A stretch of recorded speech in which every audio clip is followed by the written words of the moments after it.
Right sir. ఇక సుగాలి ప్రీతి తల్లి పార్వతి పవన్ కళ్యాణ్ మీద కొన్ని ఆరోపణలు చేశారు sir.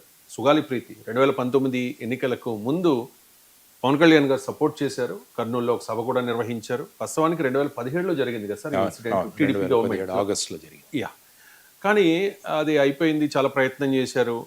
All of a sudden Sugali Preethi అమ్మగారు పార్వతి ఒక ఆరోపణ చేశారు సార్ పవన్ కళ్యాణ్ గారి మీద. ఒకసారి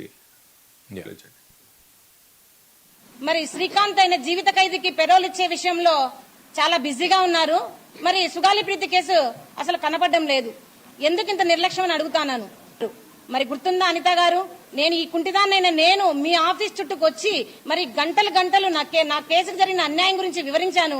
మరి ఆ వివరణ అంతా మీకు ఎక్కడ వెళ్ళిందని అడుగుతా ఉన్నాను. ఎందుకు ఇంత నిర్లక్ష్యం అనిత గారికి అని అడుగుతా ఉన్నాను. సుగాలి ప్రీతి అంటే గిరిజనులు అంటే ఓటుకు మాత్రమే మీకు పనికొస్తామా?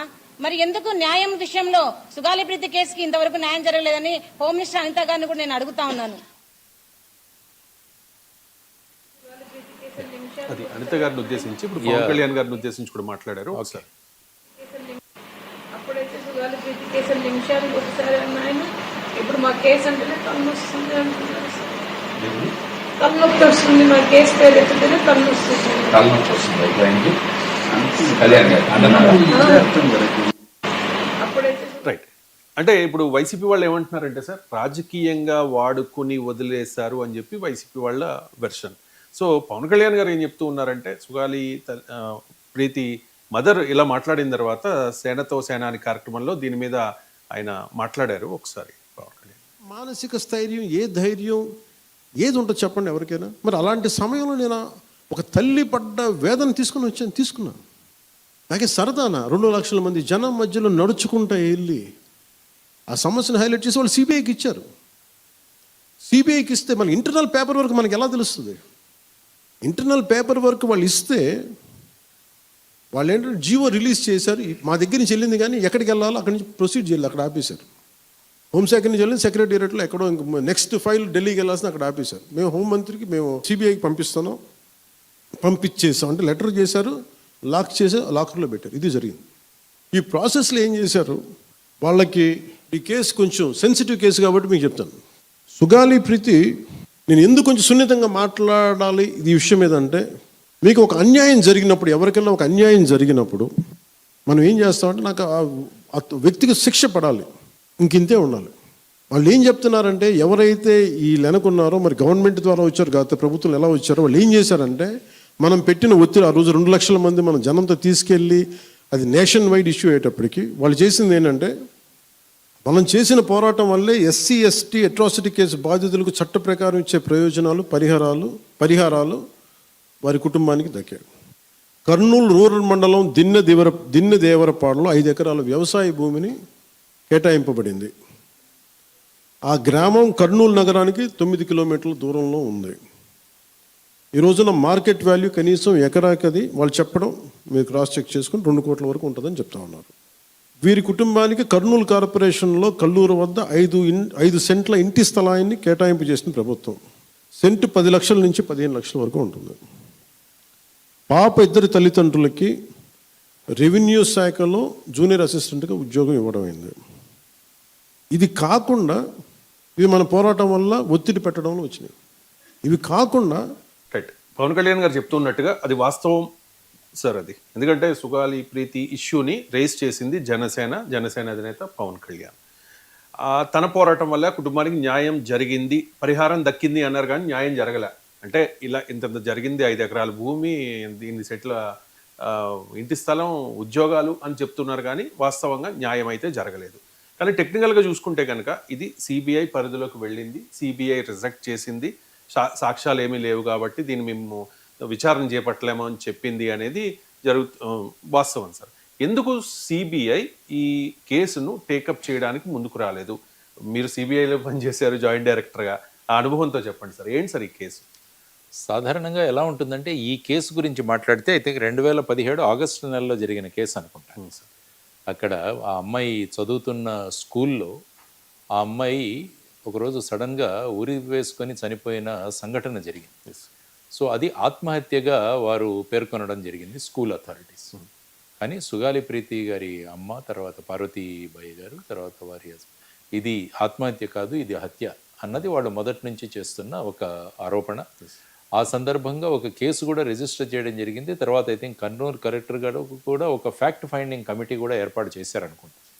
ఈ అన్ని రిపోర్ట్స్ ఆధారంగా కూడా ఫైనల్గా ఇన్వెస్టిగేషన్ అయితే జరుగుతుంది. కానీ వీరి ప్రధాన డిమాండ్ ఏముండిందంటే ఈ కేసుని, ఆ కేసులో ఎవరైతే నిందితులుగా ఉన్నారో వారు అప్పటి పాలక పక్షానికి చెందిన వాళ్ళు కాబట్టి వాళ్ళ మీద పోలీసులతో సరి అయిన న్యాయం జరగదు, కాబట్టి ఈ కేసును సిబిఐకి ఇవ్వాలని వారు కోరారు. ఆ తర్వాత మీరు అన్నట్టు ఆ కేసు సిబిఐకి వెళ్ళాలా లేదా అన్నది కూడా ఒక ఇది జరిగింది. సాధారణంగా ఎలా ఉంటుందంటే చాలామంది సిబిఐ ఇన్వెస్టిగేషన్ కోరుకుంటుంటారు. ఈవెన్ స్టేట్ గవర్నమెంట్స్ కూడా చాలా కేసులు సిబిఐకి ఇచ్చే ప్రయత్నాలు చేస్తుంటారు. మేము చేస్తున్నప్పుడు కూడా చాలా కేసులు వచ్చేవి. కానీ సిబిఐ యొక్క ముఖ్యమైన ఉద్దేశం ఏంటంటే కేంద్ర ప్రభుత్వ సంస్థల్లో ఉన్న అవినీతి ఏదైతే ఉంటుందో దాన్ని ఆపడానికి ముఖ్యమైన వ్యవస్థ సిబిఐ. రాష్ట్ర ప్రభుత్వం ఇచ్చిన ప్రతి కేసు కూడా సిబిఐ తీసుకోవాలని ఎక్కడ నియమం లేదు. రాష్ట్ర ప్రభుత్వం వాళ్ళు వాళ్ళ నోటిఫికేషన్ ఇస్తారు. ఈ నోటిఫికేషన్ ఇచ్చిన తర్వాత మళ్ళీ కేంద్ర ప్రభుత్వం ఒప్పుకోవాలి. కేంద్ర ప్రభుత్వం ఎప్పుడైతే ఒప్పుకుంటుందో అప్పుడు ఈ సిబిఐ ఈ కేసు తీసుకుంటుంది. జనరల్గా సర్వసాధారణంగా సిబిఐ వర్షన్ ఎలా ఉంటుందంటే ఈ కేసు ఇన్వెస్టిగేషన్ మీ దగ్గర చేయొచ్చు, ఇదేమి ఇంటర్ స్టేట్ కానీ అంటే 2 స్టేట్ల మధ్య ఉన్న కేసు కానీ లేకుంటే ఇంటర్నేషనల్ లెవెల్లో ఉన్న కేసు అలాంటిది కానప్పుడు మీ దగ్గర ఉన్న పోలీస్ ఏదైతే ఉందో వాటితో చేయండి. ఎందుకంటే ఎప్పుడైతే సిబిఐ ఇన్వెస్టిగేషన్కి వస్తుందో అంటే ప్రజలలో రాష్ట్ర ప్రభుత్వంలో ఉన్న పోలీస్ మీద నమ్మకం తగ్గిపోతుంది అన్నది కూడా మేము జనరల్గా చూస్తుంటాం.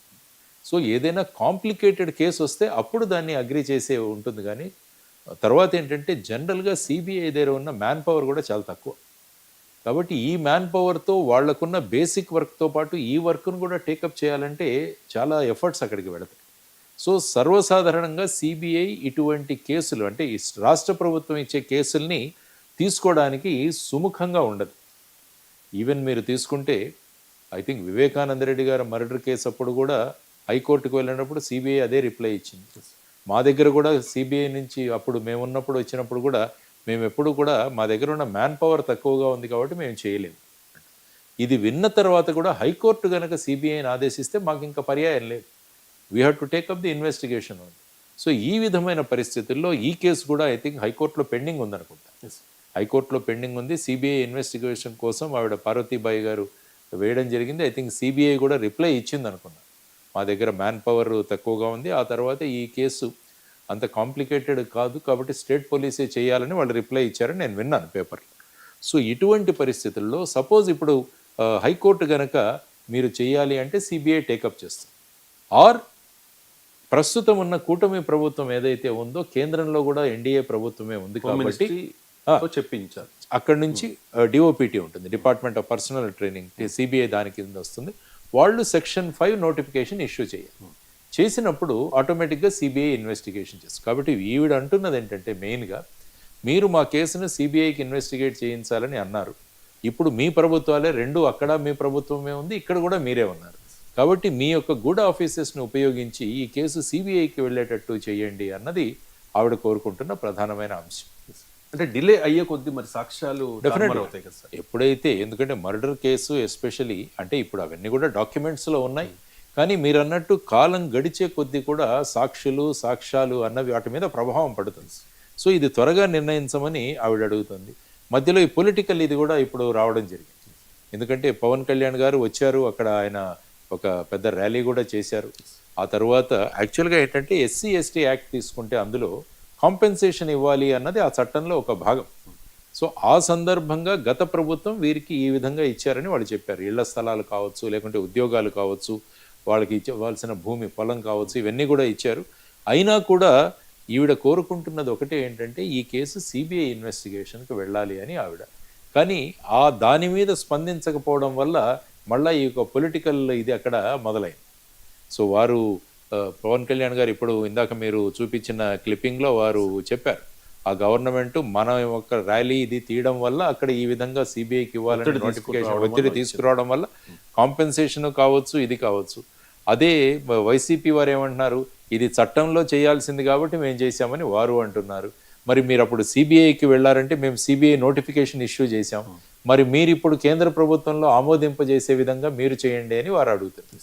సో ఈ విధమైన పొలిటికల్ టజిల్లో ఫైనల్గా ఏంటంటే డెఫినెట్గా ఆ తల్లి యొక్క ఆక్రందన, ఆ ఆందోళన మనం అర్థం చేసుకోవాలి. అంటే ఒక అమ్మాయి, ఇంట్లో అమ్మాయి సడన్గా మృతదేహంగా మారడం అంటే ఏ తల్లి కూడా దాన్ని యాక్సెప్ట్ చేయలేదు. మీరు ఎంత కాంపెన్సేషన్ ఇచ్చినా కూడా you can't get the person back. అసలు యాక్చువల్గా ఇందులో సత్యాసత్యాలు ఏం జరిగాయి, ఎవరు ఇన్వాల్వ్ అయి ఉన్నారన్న దాన్ని బయటికి రావడం అన్న దాని మీద ఆవిడ మాట్లాడుతుంది. సో దీన్ని ఒక పొలిటికల్ దీనిగా ఎక్స్టెండ్ చేయకుండా ఆవిడ కోరుతున్నట్టు ఒక ఎక్సెప్షనల్ కేసుగా దీన్ని సిబిఐ యాక్సెప్ట్ చేసేటట్టు కూడా నిర్ణయం తీసుకునే అవకాశం ఉంది. సపోజ్ ఈ కేసును హోమ్ మినిస్టర్ గారి గురించి మాట్లాడారు వారు. సో హోమ్ మినిస్టర్ కనుక ఇప్పుడు మన ప్రపోజల్ మూవ్ చేసి అక్కడ డిఓపిటి దగ్గరికి తీసుకువెళ్ళి కైండ్లీ టేకప్ దిస్ అన్నప్పుడు అక్కడ సానుకూలంగా స్పందిస్తే, ఎందుకంటే వీరందరూ వెళుతుంటారు ఢిల్లీకి, వెళ్ళినప్పుడు ఆ విధంగా డిఓపిటి అన్నది డైరెక్ట్గా ప్రధానమంత్రి గారి కిందే వస్తుంది. జితేందర్ సింగ్ గారు దానికి మినిస్టర్. సో వారి దగ్గరికి వెళ్ళి ఈ కేసు గురించి ప్రస్తావించినప్పుడు యాజ్ అన్ ఎక్సెప్షనల్ కేసు ఒక తల్లి పడుతున్న ఆవేదన ఇది చూసి సిబిఐకి ఇచ్చే ఆస్కారం కూడా ఉంది.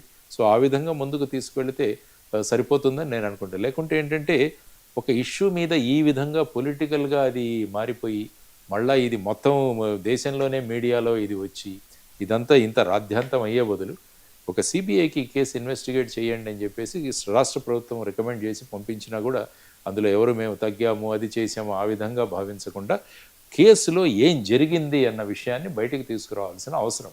నో డౌట్ స్టేట్ పోలీసులు ఛార్జ్షీట్ వేశారు. ఐ థింక్ అందులో 306 వేశారనుకుంటా. అంటే ఆ అమ్మాయి ఆత్మహత్య చేసుకోవడానికి వీళ్ళందరూ కారణం అని చెప్పేసి వెళ్ళింది. కానీ ఈవిడ తల్లి ఏమంటుందంటే అది ఖచ్చితంగా ఒక మర్డర్, అది హత్య.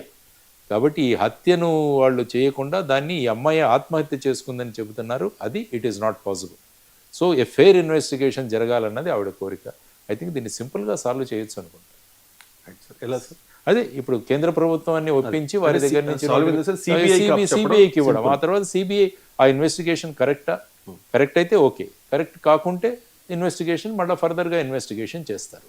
సో అది చేయాల్సిన అవసరం ఉందని నేను అనుకుంటున్నాను. అంటే చాలా సందర్భాల్లో అడిగేది ఏంటంటే అది చిన్న కేసు అయినా పెద్ద కేసు అయినా, చిన్న నష్టమైనా పెద్ద నష్టమైనా, మాకు ఇక్కడ పోలీసుల మీద నమ్మకం లేదు, మాకు సిబిఐకి ఇచ్చేయండి, ఇక్కడైతే వాళ్ళు ఇన్ఫ్లుయెన్స్ చేస్తారు రాజకీయంగా, కాబట్టి సిబిఐ అయితే స్వతంత్ర ప్రతిపత్తి గల సంస్థ స్వచ్ఛందంగా చేస్తుంది. ఎందుకంటే వారు చెప్పడం ఏంటంటే ఇందులో ఇన్వాల్వ్ అయిన వాళ్ళు పొలిటికల్ పార్టీకి సంబంధించిన వాళ్ళు కాబట్టి స్థానికంగా ఉన్న పోలీసుల మీద ప్రెషర్ ఉండే అవకాశం ఉంటుంది, అందువల్ల దాన్ని సిబిఐకి ఇవ్వడం అని ఆవిడ కోరుకుంటున్న విషయం. Right sir. అండ్ ఈ సుగాలి ప్రీతి కేసు చూస్తే మనకు వెంటనే అయేషా మీరా కేసు కూడా గుర్తొస్తుంది సార్.